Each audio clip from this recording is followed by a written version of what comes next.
Coming up on Expedition Files. 150 British settlers set up a colony in the New World and then seemed to disappear forever. Or did they? We may finally know the true story of the Roanoke colony and a biblical tale of two cities wiped off the face of the earth. New evidence suggests we may have uncovered the true fate of Sodom and Gomorrah. And 5,000 years ago, an enormous monument was mysteriously constructed.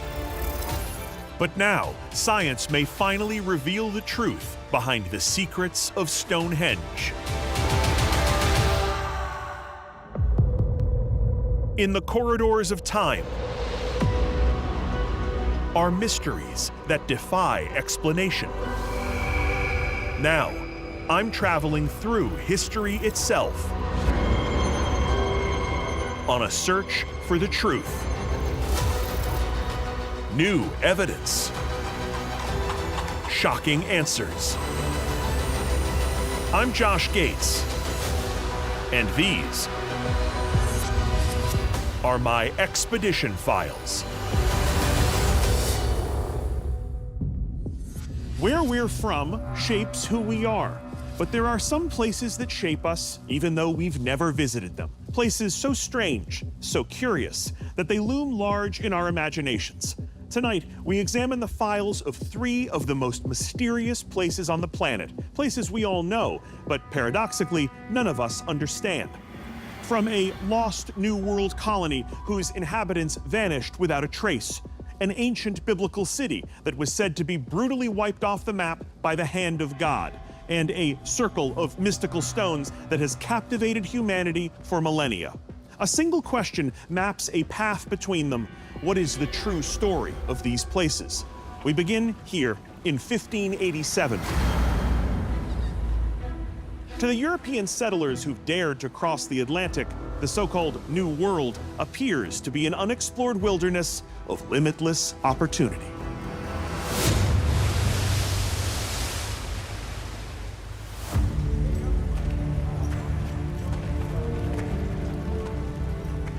One of the very first groups of settlers has just arrived.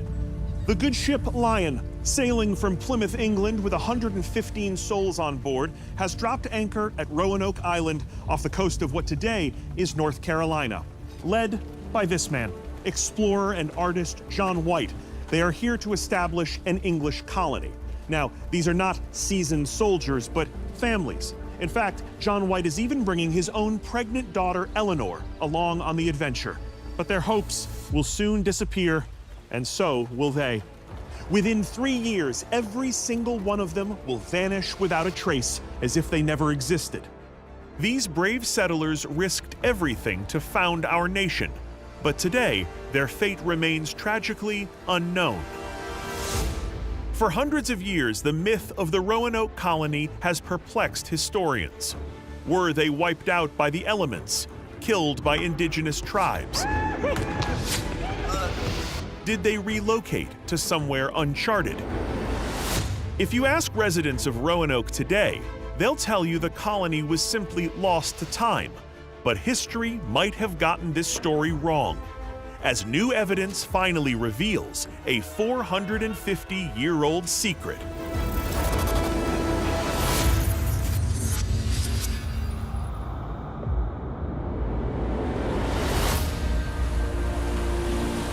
John White first set foot in the New World 2 years before he arrived with his daughter.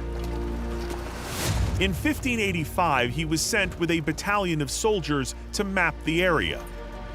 He quickly bonded with the local Croatoans, who helped him navigate this extremely foreign land. They built a settlement, but within a year's time, relations with another indigenous tribe turned violent. Most of the men, including John White, returned to Europe, but to preserve an English presence, 15 men are ordered to remain. But now, 2 years later, White is back with a vengeance. returning on the orders of Queen Elizabeth I with 115 men, women, and children to establish England's first permanent colony as its governor.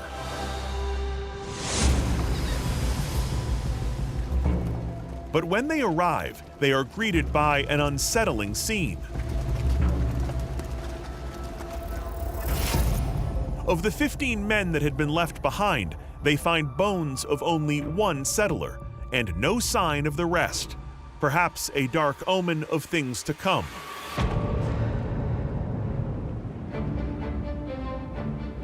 Still, the settlers begin the hard work of making the new world their new home.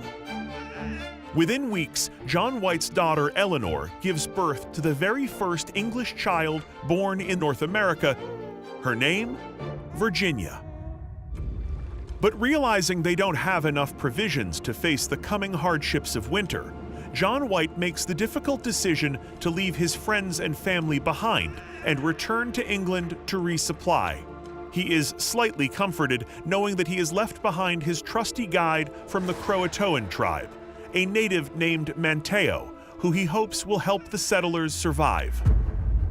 He doesn't know it, but this is the last time he will see his daughter Eleanor, his granddaughter Virginia, or indeed any of the other settlers ever again.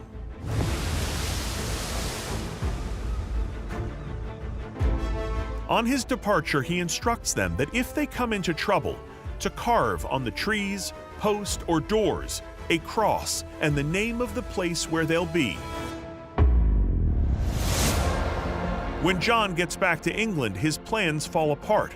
He's prevented from heading back to the New World because of the Anglo-Spanish War, and what should have been a 3-month trip turns into an excruciating 3 years before he can return to his family and friends. Finally, in August of 1590, White sets foot on the shores of North America for the 3rd time. Yet as he and his crew arrive on Roanoke, White is shocked to find no signs of life. But mysteriously, there are no signs of death either. In his desperate search for survivors, he finds no bodies, no evidence of struggle. When they search the settlement, the mystery deepens. The colony is completely abandoned. All the structures have been dismantled. But he does locate one critical clue. There on a post is a single word: Croatoan.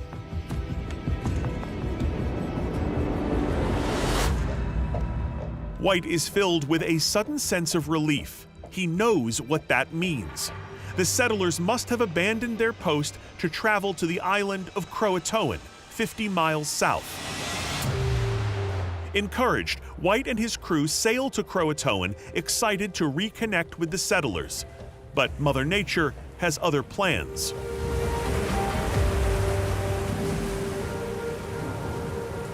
Our victuals scarce, and our cask and fresh water lost. Hammered by weather and running desperately low on supplies, the ship's captain refuses to continue on to Croatoan and forces White to return to England without finding the settlers. Back in London, White desperately tries to raise funds to return to search for his daughter Eleanor, granddaughter Virginia, and the other settlers. But tragedy strikes. John White falls sick and dies. And with John's death, he may have sealed the fate of those he left behind.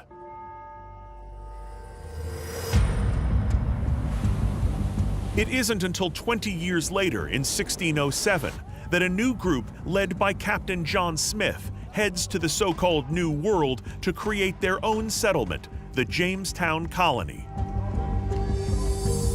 When they arrive, the search for Roanoke settlers resumes. John Smith questions local indigenous tribes, searching for answers. And the tribes provide encouraging news. They speak of natives near Croatoan with blue eyes, wearing European-style clothing and speaking the local Algonquin language. But Smith has his own problems back at Jamestown. The new settlement is struggling to survive and doesn't have the resources to make the 150-mile journey to Croatoan. The Jamestown settlers are never able to confirm that these blue-eyed natives might actually be Roanoke survivors. Lacking any solid evidence, the fate of the Roanoke settlers slips into the shadows. Despite all the sacrifices they made to found what would become America, it seems America has forgotten them. 1937, North Carolina, 50 miles inland from where the lost settlers landed at Roanoke Island 350 years ago. A hiker is walking near the Chowan River when they stumble on a stunning piece of evidence that could unlock the fate of the Roanoke settlers. It is a stone with a remarkable inscription, seemingly written by John White's daughter, Eleanor, and confirming the sad end of Virginia, the first baby born in the New World. Virginia went hence unto heaven 1591. Does this inscription confirm the tragic death of the first English baby born in the New World, John White's granddaughter, Virginia? And there's more. On the other side of the stone, Eleanor purportedly writes of the settlers' plight. Father, soon after you left for England, we came here. Only misery and war for 2 years. More than half of us died these 2 years, mostly from sickness, being 24 in number. More stones are uncovered as amateur archaeologists scour the woods of the Carolinas and northern Georgia. In all, 48 inscriptions are found. They come to be known as the Dare Stones, and they tell a riveting tale of the settlers' journey and resettlement 50 miles west of Roanoke. So, mystery solved, right? Well, not so fast. 4 years after the discovery of the Dare Stones, a journalist from the Saturday Evening Post takes a closer look. The journalist's conclusion is damning. The Dare Stones are not written by the settlers. Rather, they are an elaborate hoax created by a master engraver. Even the first stone, supposedly written by his daughter, Eleanor Dare, turned out to be a fake. But if the settlers didn't head west as the Dare Stones suggest, then what happened to them? How do 115 souls vanish without a trace? Did they perish in the wilderness due to starvation or some hostile force? Or instead, did they head south, down the Carolina coast toward Hatteras Island, formerly known as Croatoan, as John White believed to his dying day?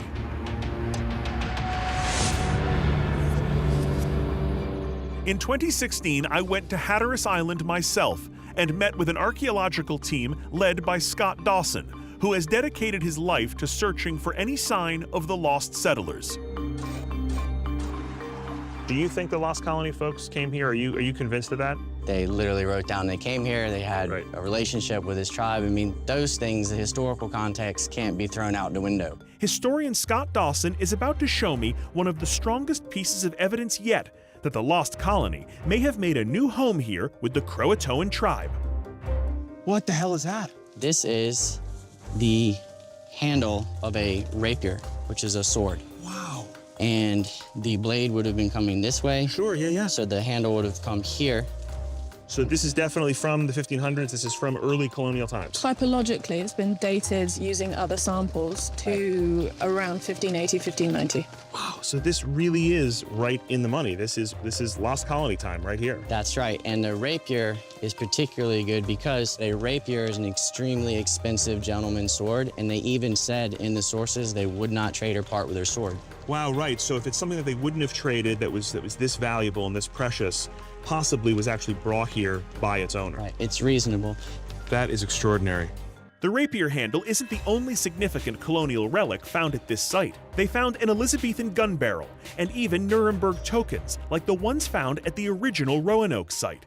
Until we find that one magical object that seals the deal, you'll continue to dig. Oh, yeah.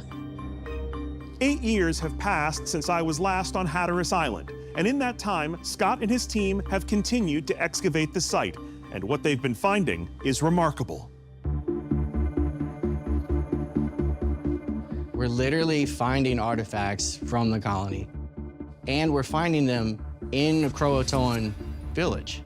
With the longhouse post holes, the Croatoan themselves are buried there, the nails, the bricks. There's hundreds of thousands of pieces of Croatoan pottery, and even the guns and swords and weapons, pipes and tools and arrows and all that stuff. And we find all of that. It's all together. The colonists and the Croatoan, they're living together.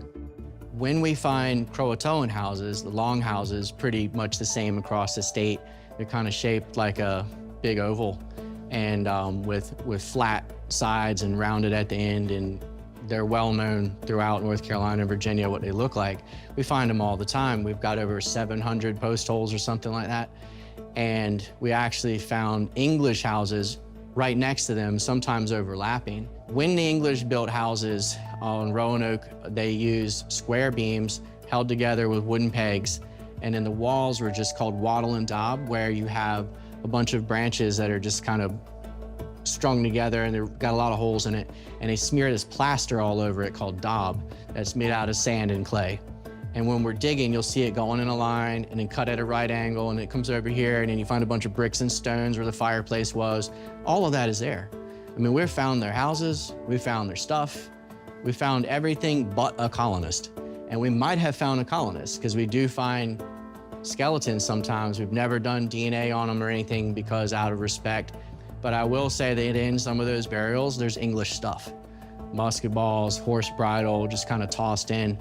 And we probably have found descendants of the colony, if not colonists themselves. We'll never know because we don't care to test the bones. I feel like we've got enough evidence anyway. We said before we even started, the greatest thing we could possibly find is a Tudor rose. It's such a tiny window in time. It's specifically Queen Elizabeth's court.